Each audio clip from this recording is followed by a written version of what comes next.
Assalamualaikum warahmatullahi wabarakatuh. Waalaikumsalam warahmatullahi wabarakatuh. Bertemu lagi sama Ibu pada kesempatan hari ini.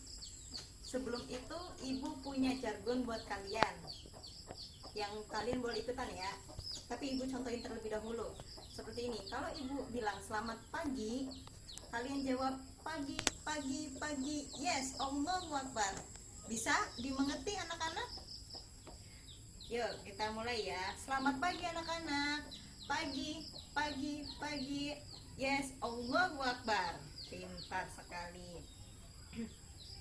Sebelum itu Ibu absen terlebih dahulu ya. Siapa yang biar kelihatan siapa yang tidak berangkat dan siapa yang hadir kali ini.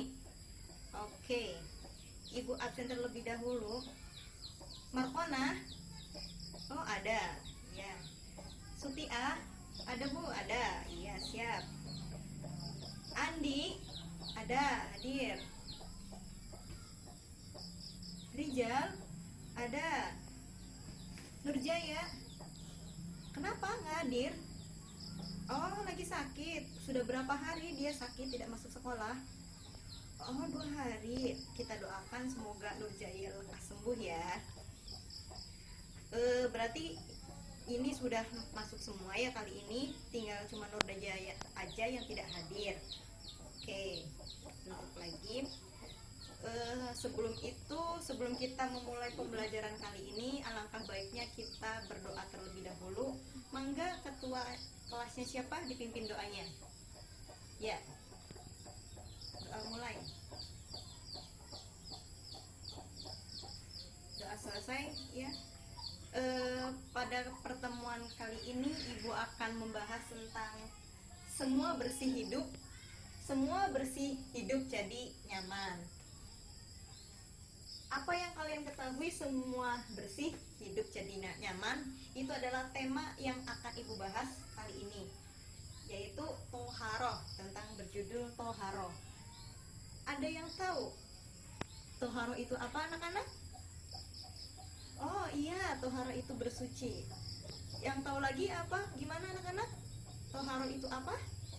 Oh iya, mensucikan. Betul sekali. Jadi dapat disimpulkan ya, menurut bahasa toharoh itu adalah bersuci.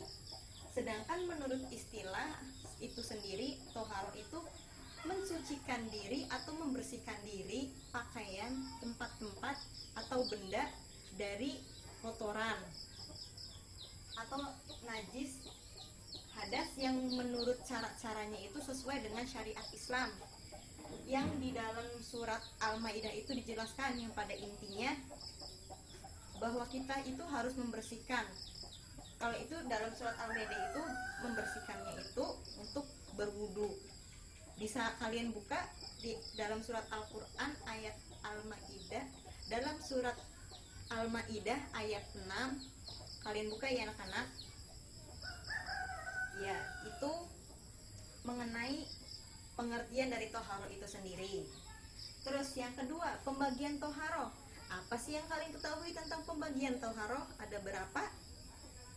Oh iya, ada 2. Apa itu? Nurjaya? Apa itu Rijal?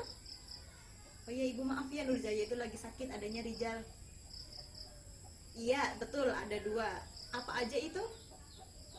Oh iya, betul, bahwa pembagian toharoh itu ada 2. Yang pertama itu bersuci lahiriah dan yang kedua bersuci batiniah.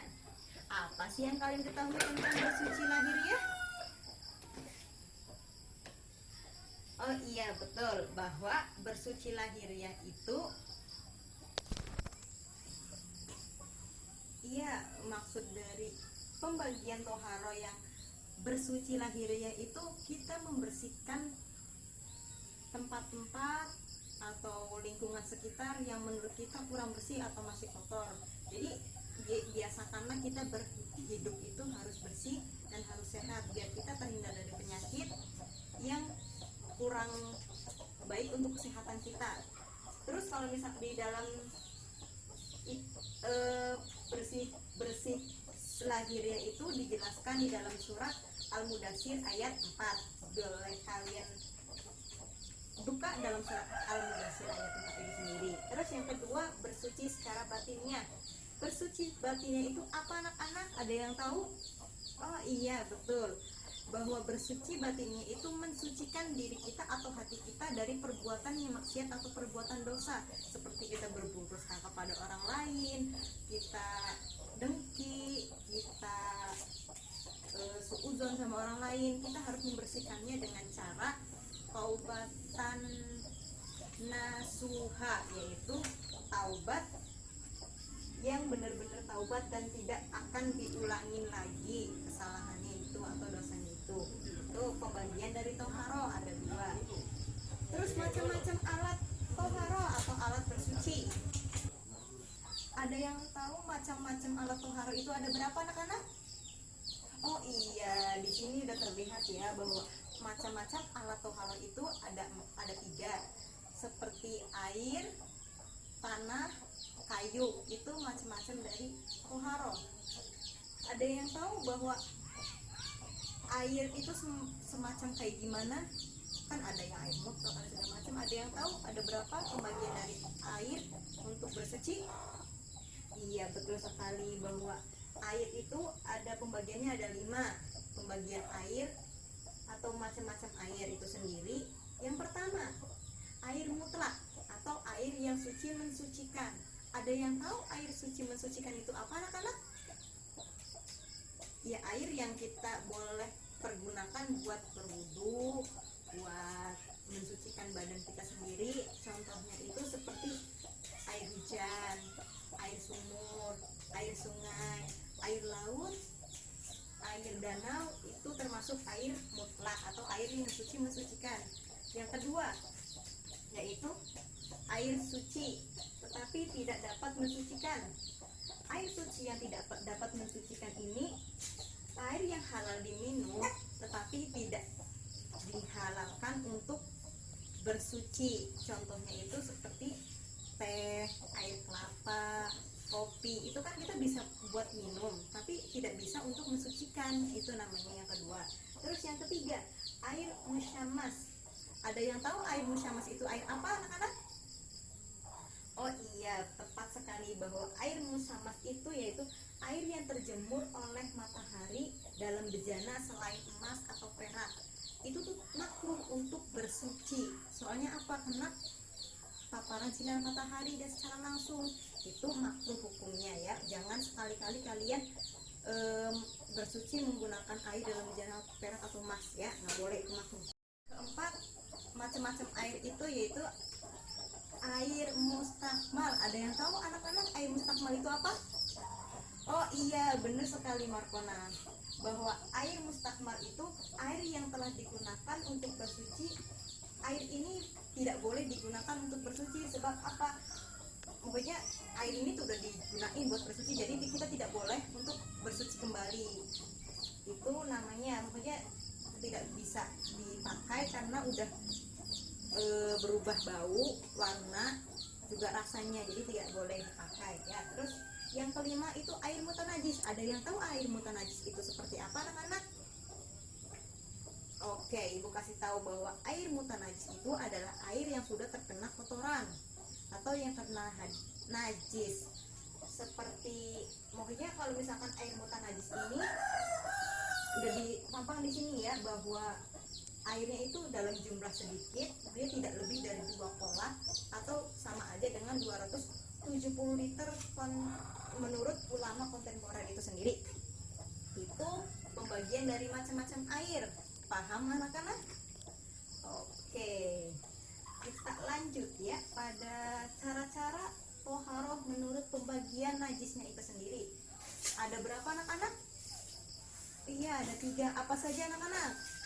Najis ringan, betul. Najis sedang, betul. Najis berat, iya, tepat sekali. Bahwa cara-cara toharoh menurut pembagian najisnya itu ada 3. Yang pertama itu najis ringan, yang kedua najis sedang, dan yang ketiga itu najis berat. Apa sih yang kalian ketahui tentang najis ringan, najis berat, najis ringan, najis berat, sama najis sedang itu apa?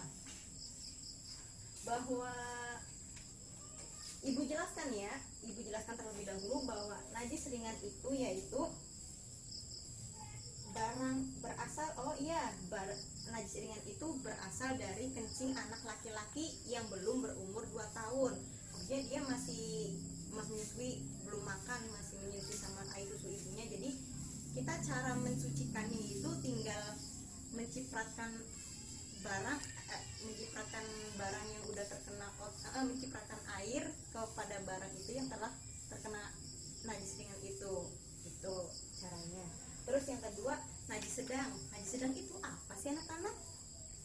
Oh iya, tepat sekali bahwa najis sedang itu termasuk ke dalam golongan najis yang kotoran. Maksudnya kotorannya itu kayak misalkan kena air kencing dan lain sebagainya. Yaitu cara membersihkannya itu dengan membasuh atau menyiramnya. Kayak misalkan kita baju kita kena kotoran, tinggal kita mensucikan, menyiramkan atau mencuci kotoran itu dari benda yang kita menempel di pada kita. Jadi kita tinggal menyiramkannya, karena itu tidak sampai hilang baik rasa, bau ataupun warnanya. Oke, dilanjut ya dengan yang ketiga, najis berat. Apa sih yang kalian ketahui tentang najis berat? Oh iya, najis berat itu yaitu kenajisannya yang ditetapkan dalam dalil akli atau qot'iyah. Maksudnya najis ini yang didapatkan atau ini dari hewan-hewan, contohnya seperti anjing atau babi. Yang cara mensucikannya yaitu kita harus membersihkannya 7 kali pembersihan, dengan salah satunya itu menggunakan tanah. Jangan lupa ya anak-anak. Itu pengertian pembagian toharo, macam-macam alat toharo, cara toharo menurut pembagian najisnya itu sendiri. Oke, ibu bagi kelompok ya, biar kalian memahaminya lebih paham menurut teman-teman kalian apa yang ibu sampaikan. Ya, 1, 2, 3, 4 ya, dibagi 4 kelompok. Jadi yang kelompok 1 itu tentang pengertian toharo itu sendiri, yang kelompok 2 itu tentang pembagian toharo, yang kelompok 3 macam-macam alat toharo, dan yang keempat cara-cara toharo menurut pembagiannya. Untuk itu kalian diskusi terlebih dahulu selama 30 menit. Nanti perwakilan tiap kelompoknya maju ya untuk mempresentasikan hasil yang kalian diskusiin sama kelompoknya. Iya, mungkin itu ya penjelasan dari teman-teman kalian mengenai diskusi kali ini. Bagus kalian, mungkin ya kalian bisa mengerti apa yang ibu jelaskan tadi ya. Oke. Mungkin pertemuan kali ini ibu cukupkan sampai di sini. Kurang dan lebihnya mohon maaf. Oh iya, buat minggu depan kita akan membahas dalil akli yang menjelaskan tentang bab toharo itu sendiri, sama menjelaskan tentang hikmah-hikmah. Jangan lupa kalian hafalkan surat Al-Mudaththir sama artinya. Al-Mudaththir ayat 4 ya teman-teman, anak-anak. Minggu depan ibu tagih kalian stop ke ibu buat hafalan. Mungkin itu saja yang bisa ibu sampaikan. Kurang dan lebihnya mohon maaf. Wabillahi taufiq wal hidayah. Wassalamualaikum warahmatullahi wabarakatuh. Waalaikumsalam.